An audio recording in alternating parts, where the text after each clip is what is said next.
welcome to the travel segment. I'm Freedom Lemwa. It is quite common for many to desire to travel. It is commendable for those that wish to travel across the world. But it's extraordinary for a visually impaired person to set out to visit all countries in the world, let alone two. However, that is exactly what Joanne and Harold Wilson have set out to do: visit all the parts, corners, and crooks of the world, unperturbed by the lack of sight. So far, they have been to almost half the countries in the world. And right away, I wanted to know their inspiration and experience so far. Harold and I are both blind, but we love, love, love traveling. We made an agreement that we would try and go to all 7 continents, and we have done that. We have now been to all 7 continents, including Antarctica, and have been to 73 different countries. And you might ask, why do a couple of blind people want to go traveling? They can't see. Well, if sighted people wouldn't need to travel, if travel was only dependent on what they could see, they could stay at home and just look at videos or look at pictures in a book. But traveling is much more than just seeing what's around you. It's experiencing what's around you.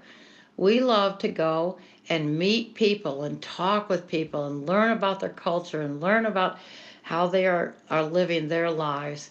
We love to go shopping and buy the arts and crafts that are in the countries. And we love, love, love to eat the food. I love experiencing the wildlife that's out there and being able to touch some of those wildlife that's there. It is a great experience. And how was your travel experience in Africa?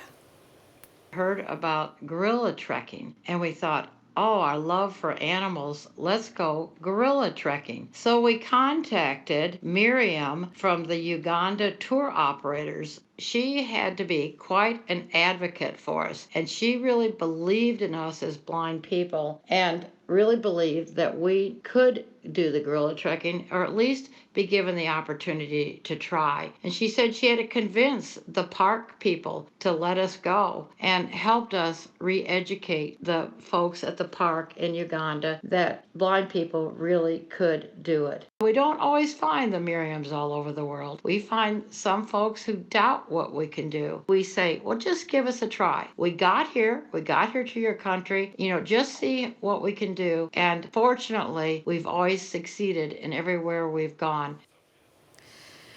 What would your advice be to people with disabilities who are interested in traveling, and also the travel sector?